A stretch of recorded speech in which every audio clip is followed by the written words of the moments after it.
할렐루야. 한 달 동안 저희 교구 목사님들과 함께 건강한 공동체에 대해서 말씀을 나누고 있습니다. 오늘은 특별하게 우리 외부에서 우리 강사 목사님 오셨는데요. 오늘 말씀을 증거하시는 임광 목사님은 워싱턴 지구촌 교회 담임 목회를 하고 계시는 귀한 분이십니다. 워싱턴 지구촌 교회는 예전에 우리 이동원 목사님께서 목회를 하셨고, 또 저희 교회 또 전도폭발 클리닉으로 다녀가신 김만품 목사님께서 또 목회를 하셨던 워싱턴 지역의 영향력과 또 역사를 가진 아주 귀한 교회입니다. 그곳에서 목회를 하고 계시는 임광 목사님께서 또 저희 교회와 또 비슷한 부분이 한 달 동안 또 목사님들께서 말씀을 전하시고, 또 임광 목사님께서는 이곳에 잠깐 쉬시러 오셨는데, 저는 지금 한 달 동안 설교를 안 하고 있습니다. 근데 임광 목사님은 시작하시자마자 제가 졸라가지고 오늘 말씀을 저희 교회에서 전하시게 되었습니다. 개인적으로 우리 임광 목사님하고는 LA 있을 때부터 저희가 한 5 친구가 함께 매주 만나서 또 공부하고 또 책을 읽고 또 기도했던 그 스터디 그룹의 한 분이셨는데, 이번에 또 오래간만에 반갑게 만나서 또 교제하고 또 말씀으로 만나게 돼서 얼마나 감사한지 모릅니다. 또 그곳에 지난달에 우리 교회 또 곽대선 목사님께서 부목사로 또 청빙을 하셨고요. 또 아름답게 또 사역을 시작하셨다고 반갑게 이야기를 들었습니다. 오늘 임광 목사님 말씀 전하실 때 뜨겁게 박수로 환영해 주시기를 부탁을 드립니다.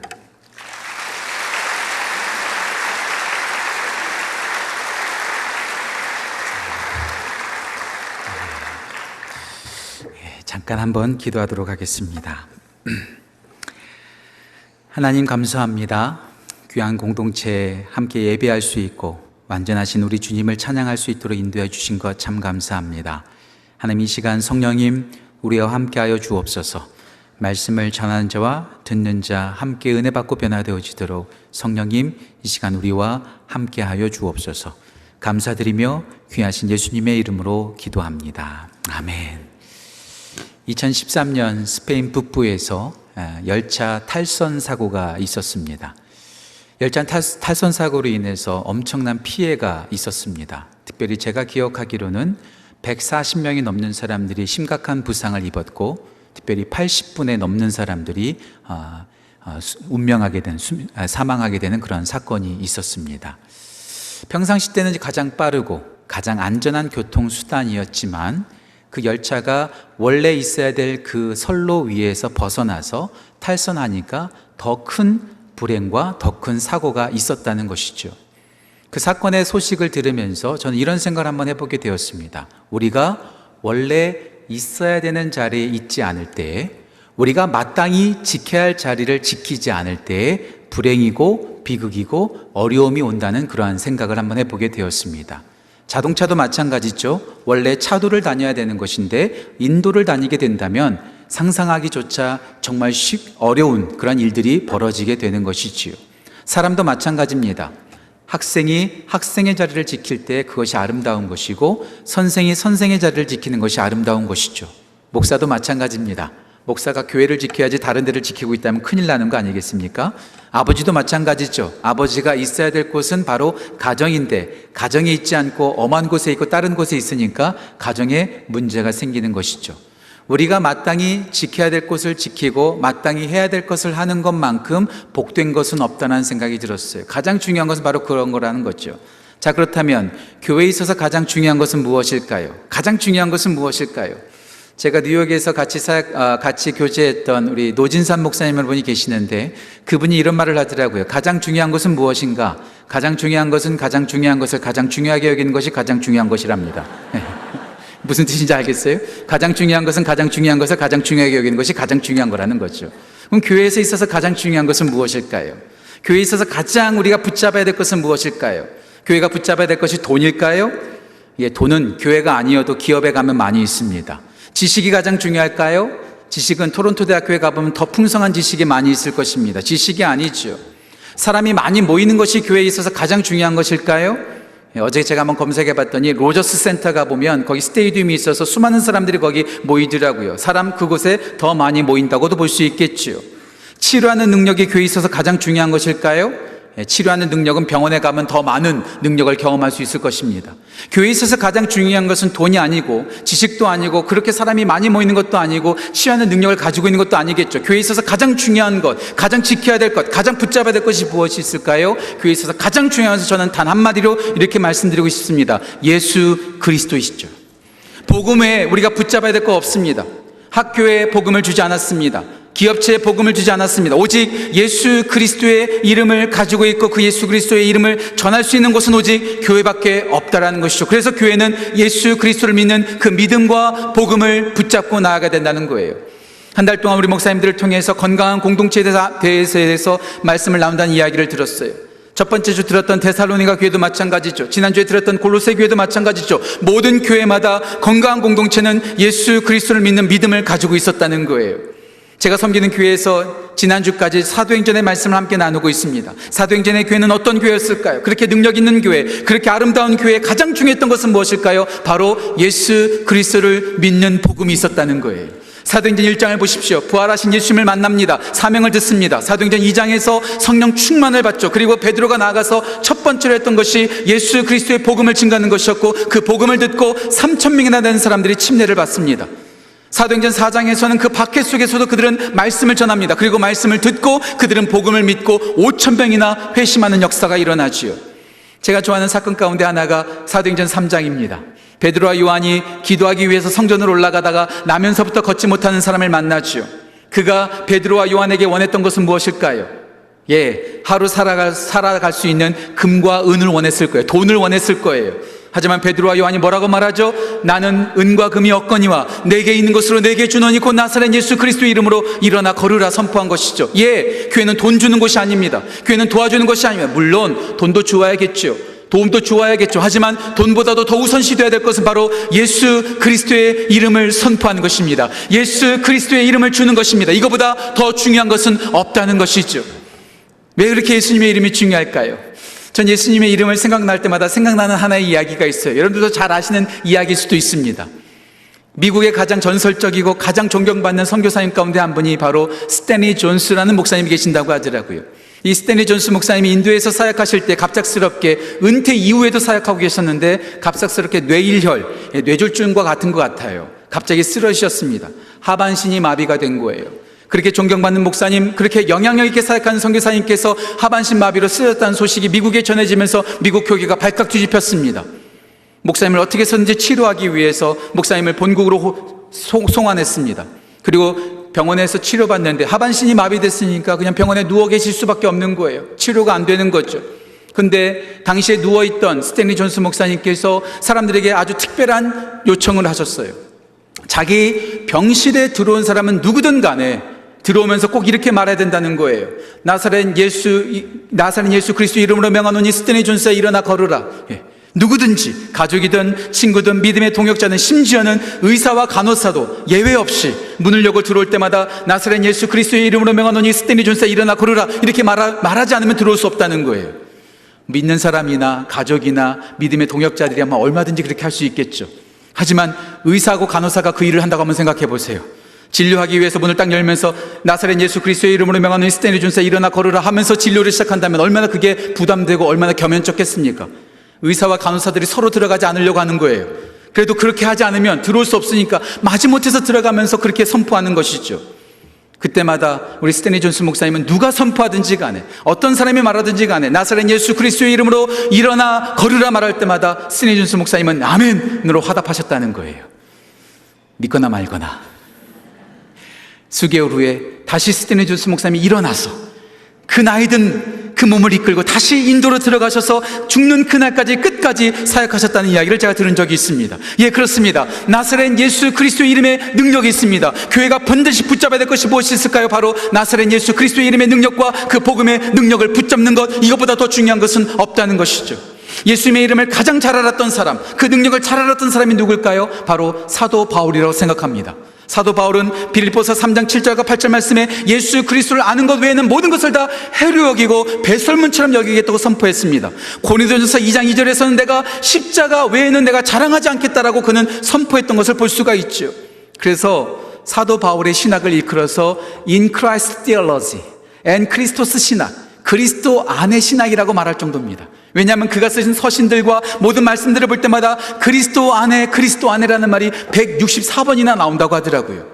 예수 그리스도 안에 너무나 많은 것이 있기 때문에, 예수 그리스도 안에 풍성한 것이 있기 까닭에 우리가 붙잡아야 될 것, 예수 그리스도 안에 있는 것이죠.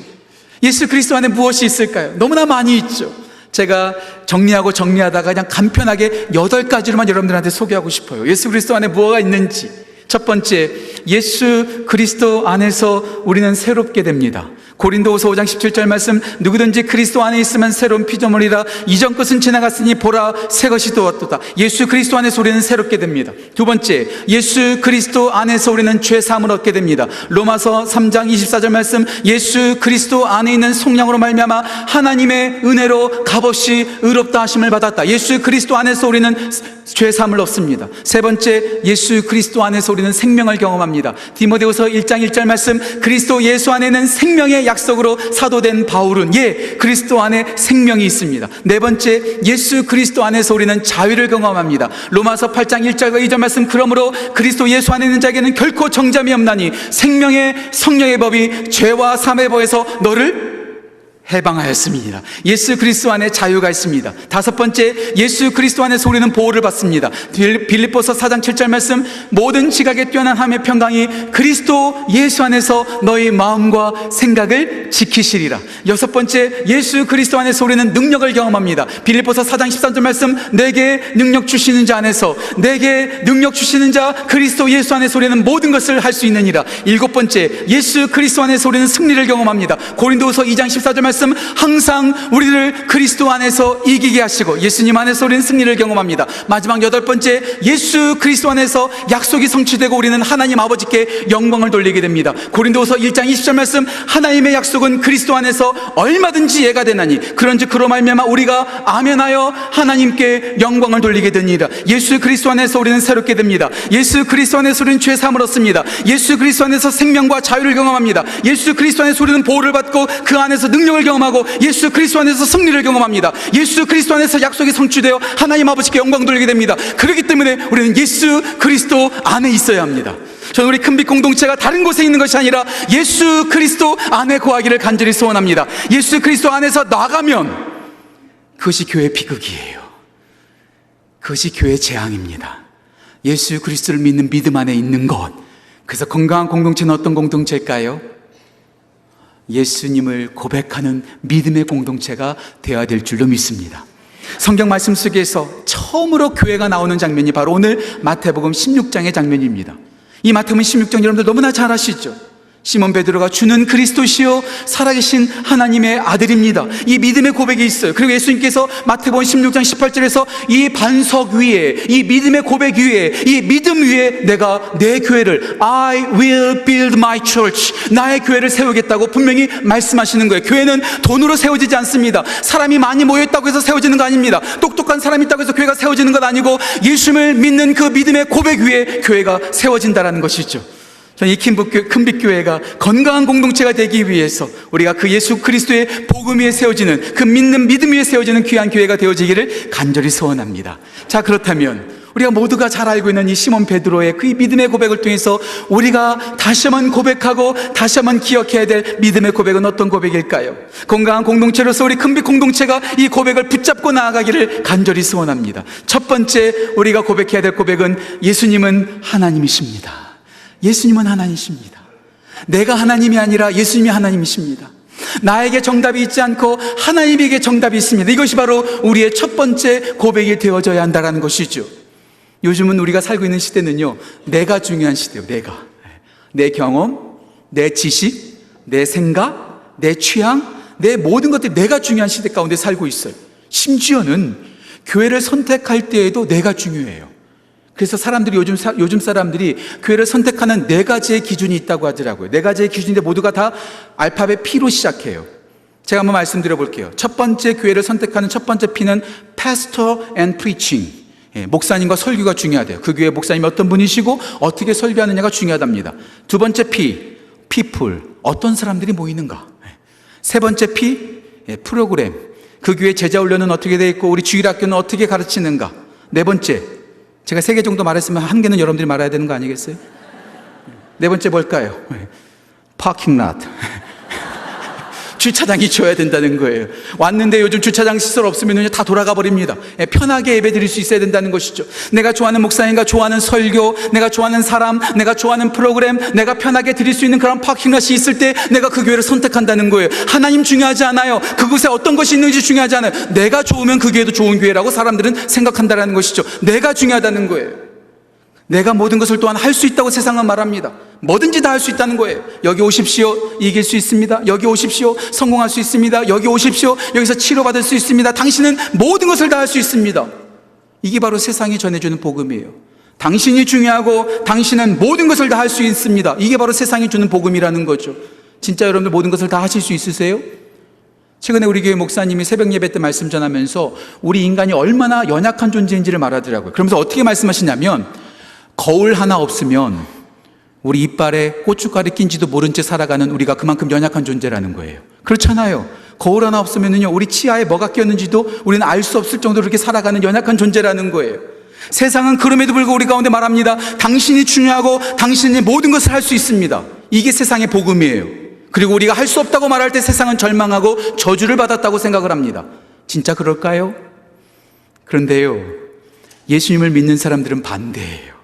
세상은 모든 것을 할 수 있다고 말할 때 복음이라고 말하지만 예수님을 믿는 사람들은 내가 할 수 없는 순간이 축복받은 순간이라고 말합니다. 내가 아무것도 할 수 없는 연약한 순간이 가장 복된 순간이라고 말합니다. 왜 그런 줄 아세요? 내가 할 수 없을 때 하나님께서 개입하시거든요. 내가 불가능한 상황 가운데 만날 때 우리 예수님께서 그 가운데 역사하시거든요. 예, 그래요. 아브라함이 자기 힘으로 아들을 낳을 수 없을 때 하나님께서 개입하셨습니다. 이스라엘 백성들이 그 홍해 앞에서 절체절명의 순간 가운데 위기 가운데 빠졌을 때 하나님께서 개입하십니다. 여리고성을 만났을 때 하나님께서 역사하십니다. 다니엘의 세 친구가 풀무불에 빠졌을 때 하나님께서 역사하십니다. 다니엘이 사자굴에 들어갔었을 때 하나님께서 함께 하십니다. 예, 그래요. 세상은 할 수 없는 순간이 저주받은 순간이지만 예수님을 믿는 사람들, 하나님을 나의 구주로 믿는 사람들은 그 순간이 가장 복된 순간입니다. 왜냐하면 그 순간 하나님께서 함께 하시기 때문에. 그래서 복음은 무엇일까요? 내가 아닙니다. 하나님을 바라보는 거예요. 마틴 로이드 존스 목사님께서 전도 설교를 하면서 가장 효과적이고 가장 명료한 복음에 대한 말씀이 어떤 말씀인가? 성경 말씀 가운데서 가장 명료한 복음의 말씀은 어떤 말씀인가? 그 말씀을 소개해 주시더라고요. 그 말씀이 어떤 말씀이었는가? 의외였습니다. 마틴 로이드 존스 목사님께서 소개한 말씀은 마가복음 10장 27절 말씀이에요. 다시 말씀드릴게요. 절수만 여러분들 적어 놓으세요. 마가복음 10장 27절 말씀. 이 말씀에서는 이렇게 예수님께서 우리 가운데 증거하십니다. 사람으로는 할 수 없을 때 하나님으로는 그렇지 아니하니 하나님으로서는 다 하실 수 있느니라. 사람으로는 할 수 없지만, 인광으로는 할 수 없지만, 그 누구도 할 수 없지만 하나님은 그렇지 아니하니 하나님은 모든 것을 다 하실 수 있느니라. 우리가 하나님이 아니라 하나님이 하나님이라는 거예요. 그래서 레이 프리처드 목사님께서는 복음을 이렇게 설명합니다. He is God, we are not. 그분이 하나님이시고 우리는 하나님이 아니다. 우리가 하는 것이 아니라 하나님께서 하시는 것이다. 오늘 예수님께 베드로가 신앙 고백을 합니다. 어떤 질문에 신앙 고백을 하죠? 예수님께서 제자들에게 Who are you? 너희들은 누구냐? 물어보지 않으셨어요. 우리가 누구인지 아는 거 중요하지 않습니다. 우리가 누구인지를 더 아는 것보다 더 중요한 것은 하나님이 어떤 분이신지를 아는 게 더 중요한 거죠. 그래서 우리 예수님께서 말합니다. 너희는 나를 누구로 아느냐? 그때 시몬 베드로가 대답하죠. You are the Christ. 내가 그리스도가 아니라 당신이 그리스도이십니다. 당신이 살아계신 하나님의 아들이십니다. 예, 그래요. 우리의 시선이 어디로 가야 될까요? 나에게 집중되는 것이 아니라 내가 얼마만큼 가지고 있는지를 바라보는 것이 아니라 하나님을 바라보고 하나님을 구주로 바라보는 것, 구주로 고백하는 것, 이것이 제일 중요하다라는 것이죠.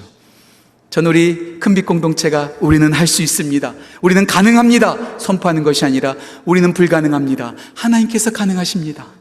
나는 없습니다. 하나님은 가지고 계십니다. 나는 실패했습니다. 하지만 하나님은 성공했습니다. 나는 졌습니다. 하지만 하나님은 이기셨습니다. 이렇게 고백하는 믿음의 고백이 넘치기를 간절히 소원합니다. 내가 하나님이 아니고 예수님이 하나님이라는 고백을 하는 사람들의 특징은 뭘까요? 그런 사람들의 특징은 바로 기도한다는 거예요. 기도한다는 거예요. 왜 내 힘으로 안 되니까?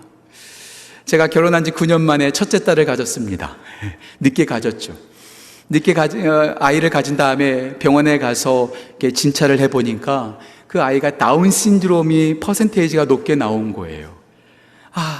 오랜만에 아이를 가졌는데, 정말로 기다리는 아이를 가졌는데 그 아이가 다운 신드롬에 걸릴 확률이 많다고 하니까 얼마나 마음이 무너져 내렸는지 몰라요. 그리고 그때요, 제가 얼마나 무능력한 인간인지를 깨닫게 되었어요. 제가 할 수 있는 게 하나도 없어요. 아이를 어떻게 해줄 수도 없고 제 아내를 어떻게 도와줄 수도 없고 어떻게 제가 할 수도 없더라. 철저하게 무기력한 인간임을 제가 그때 깨달았어요. 그때 저와 제 아내가 했던 게 뭘까요? 단 한 가지예요. 제 아내와 날마다 저녁마다 함께 둘이서 기도하는 것밖에 없었어요. 내가 할 수 없으니까 하나님을 의지할 수밖에 없더라고요. 그때 제가 노희성 목사님께도 전화해서 제 딸이 이러다 하답니다. 좀 기도 부탁해요. 그때 제가 노희성 목사님께 기도를 부탁받고 기도를 부탁하고 기도를 받았던 기억이 아직도 기억납니다. 예, 그래요. 내가 하나님이 아니라는 것을 아는 사람은 하나님을 의지하며 하나님께 기도합니다. 그때 하나님께서 역사하십니다. 제가 좋아하는 패트릭 존슨이라는 분이 이런 말을 했습니다. When we work, we work. When you pray, God works. 우리가 일하면 우리가 일하는 것으로 끝나지만 우리가 기도하면 그때 하나님께서 일하시기 시작합니다. 하나님께서 우리 삶 가운데 개입하시기 시작하시고 우리 가운데 새로운 역사를 시작하십니다. 그래서 우리는 이렇게 고백해야 됩니다. 내가 하나님이 아니라 예수님이 하나님이십니다. 내게 정답이 있는 것이 아니라 내게 능력이 있는 것이 아니라 하나님이신 예수님께 능력이 있고 예수님께 정답이 있습니다. 이런 고백이 우리 큰빛교회 가운데 항상 넘치기를 간절히 소원합니다. 예수님을 하나님으로 모신 공동체가 가장 건강한 공동체입니다. 두 번째 우리가 고백해야 될 믿음의 고백은 예수님은 구원자이십니다. 예수님은 구원자이십니다라는 고백이 있어야 된다는 거죠. 세상에서 제일 부자인 사람 가운데 한 사람이 빌 게이츠라고 하잖아요. 빌 게이츠의 돈이 진짜 많다고 하잖아요. 그런데 빌 게이츠가 돈 많은 것과 저와 무슨 상관이 있어요? So what? 스칸디나비아에 가면 노르웨이, 핀란드, 덴마크, 스웨덴 이런 나라들은 사회보장제도가 너무나 잘 돼 있다고 하더라고요. 그래서 여러분들 그런 얘기 많이 들어보셨죠? 요람에서 무덤까지 정말 살기 좋은 나라라고 하더라고요. 근데 그 나라가 우리 가운데 무슨 상관이 있죠? 제가 그 나라 국민이 아닌데 So what? 빌 게이츠가 돈이 많은 것과 저랑은 아무런 상관이 없어요. 스칸디나비아 반도의 사람들이 잘 사는 것과 우리와 아무런 상관이 없어요. 하지만 여러분들 이런 이야기 많이 들으셨겠지만 빌 게이츠가 내 아빠라면 이야기는 달라집니다. 스칸디나비아 반도에 있는 나라가 내가 주권을 가지고 있다면 이야기는 달라집니다. 그렇죠? 빌 게이츠가 내 아버지라면 빌 게이츠가 가지고 있는 모든 돈은 제 돈이 될 수도 있고 그 집에 아무렇게나 들어갈 수 있고 그 모든 것을 다 누릴 수가 있어요. 돈 많은 것이 상관이 없지만 내 아버지라면 그것은 상관이 있는 것입니다. 예, 예수님은 우리 하나님이세요. 예수님이 하나님인데 그것이 나랑 무슨 상관이 있을까요? 상관이 있죠. 왜냐하면 하나님이 우리를 사랑하신다는 거예요. 하나님을 사랑하셔서 하나밖에 없는 아들 독생자 예수 그리스도를 우리 가운데 보내주셨다는 거예요. 이게 상관이 있는 거예요. 예수님이 우리 하나님이시고 나의 아버지시기 까닭에 우리가 그분 가운데 우리가 그 모든 것을 누릴 수 있고 우리를 구원하신다는 것이죠. 예수님께서 우리를 사랑하셔서 단 하나뿐인 아들 예수 독생자 예수 그리스도를 우리 가운데 보내주셨어요. 그리고 그분께서 우리를 위해서 모든 것을 주셨습니다. 지난주 함께 우리 교회에서 함께 말씀을 나누면서 마가복음 10장 45절의 말씀을 함께 나누었어요. 마가복음 10장 45절에서 예수님께서 뭐라고 말씀하시죠? 인자가 온 것은 섬김을 받으려 함이 아니라 도리어 섬기려 하고 자기 목숨을 많은 사람의 대속물로 주시기 위해서 오셨다는 거예요. 여기서 섬긴다는 단어가 참 놀라운 단어인데요. 헬라어로 디아코네오, 이 명령을 하면 디아코노스 이 말이 되는데요. 이 디아코노스라는 말이 참 놀라워요. 이 디아코노스라는 단어는 두 단어가 합쳐진 단어인데 디아라는 단어와 코노스라는 단어가 합쳐진 단어예요. 디아라는 말은 무슨 뜻이냐면 통과하다라는 뜻이 있습니다. 코노스라는 단어는 무슨 뜻이냐면 먼지라는 뜻이 있어요. 디아코노스, 섬긴다는 것은 곧 무엇일까요? 먼지를 통과하는 것, 먼지를 뒤집어 쓰는 것을 의미합니다. 예, 그래요. 우리 예수님께서 우리를 구원하시기 위해서 이 땅에 오셔서 모든 먼지를 다 뒤집어 쓰셨습니다. 우리가 받아야 될 비난과 조롱과 갖은 고통을 다 뒤집어 쓰셨습니다. 우리가 마땅히 짊어져야 될 모든 죽음을 다 뒤집어 쓰셨습니다. 모든 죄악을 다 뒤집어 쓰셨다라는 것이죠. 그 예수님의 십자가의 죽으심 까닭에 우리가 지금 여기 있을 수 있는 것입니다. 예수님이 우리의 구원자가 되시는 거죠. 그래서 오늘 베드로가 이렇게 고백하는 거예요. 주는 그리스도시요, You are the Christ.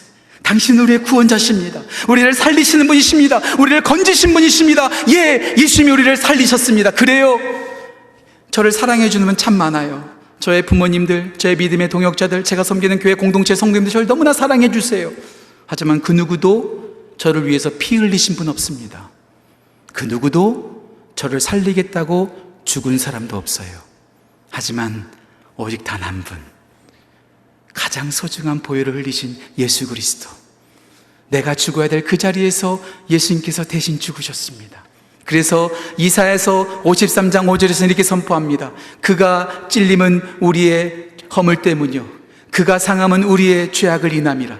그가 채찍에 맞음으로 우리가 나음을 입었고 그가 징계를 받음으로 우리가 평화를 누리게 되었다. 예, 그래요.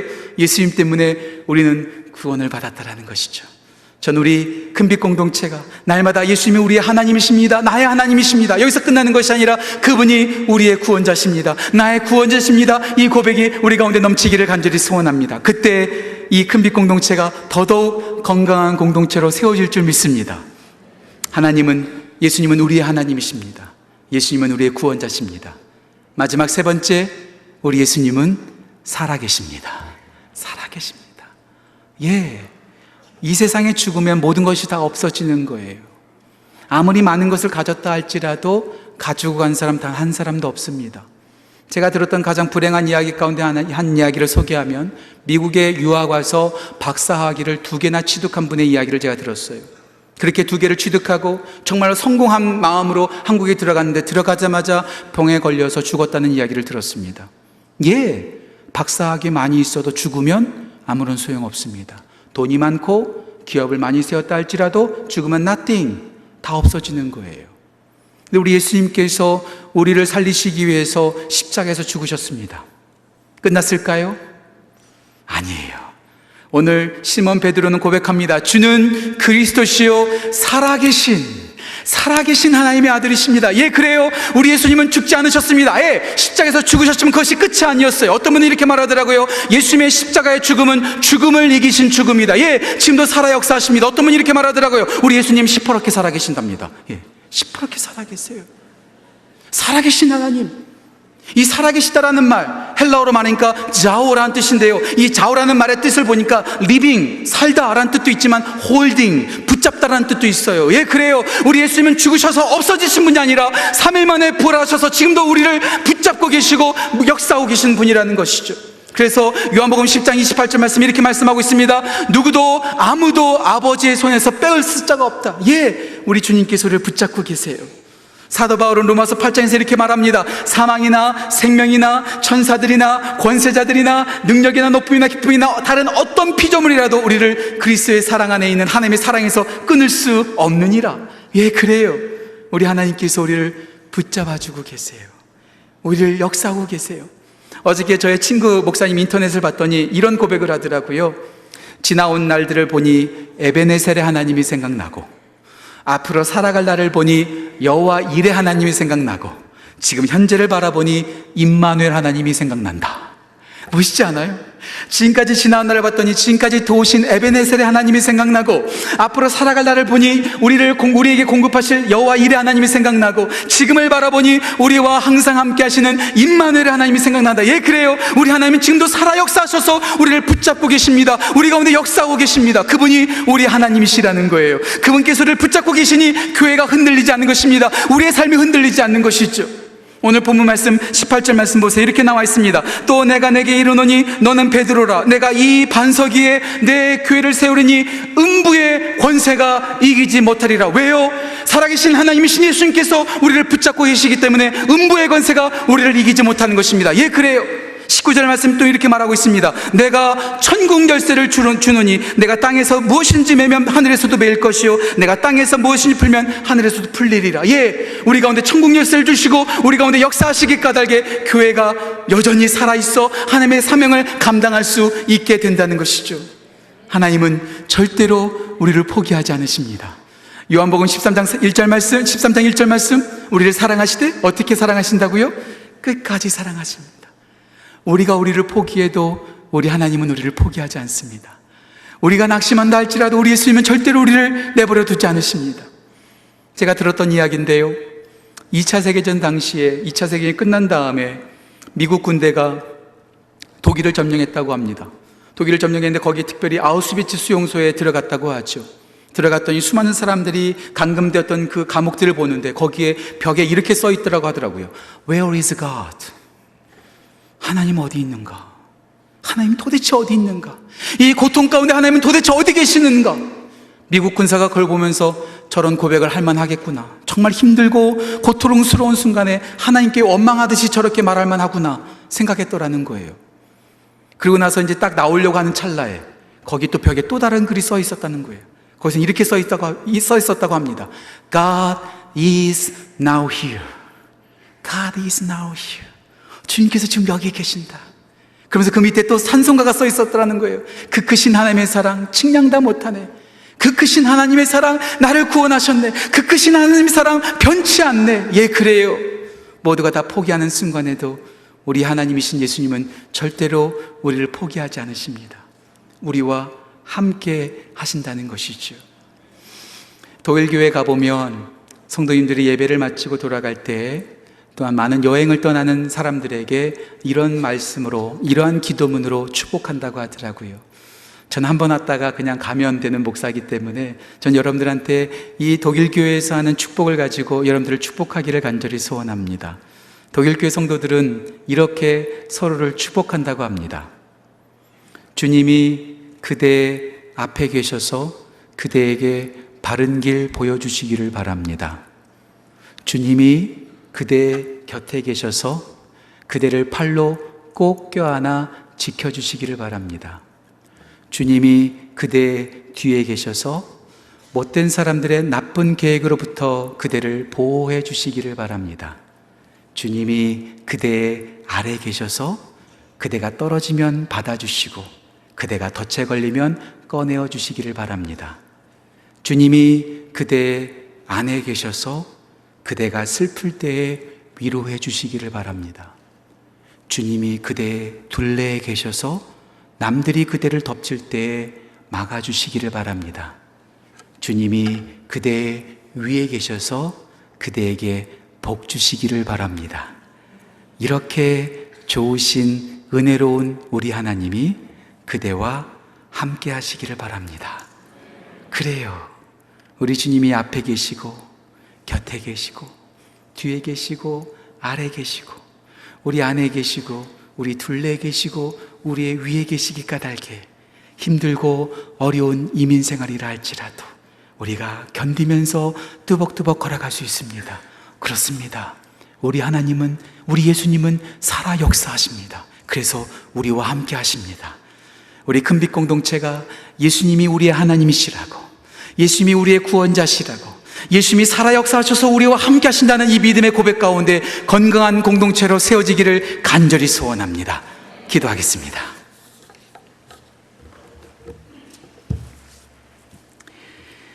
하나님 아버지 감사합니다.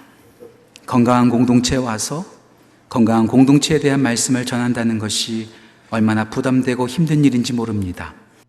하지만 하나님, 우리가 마땅히 붙잡아야 될 것, 우리가 마땅히 가야 할 길이 있기에 함께 말씀을 나누게 하신 것 감사합니다.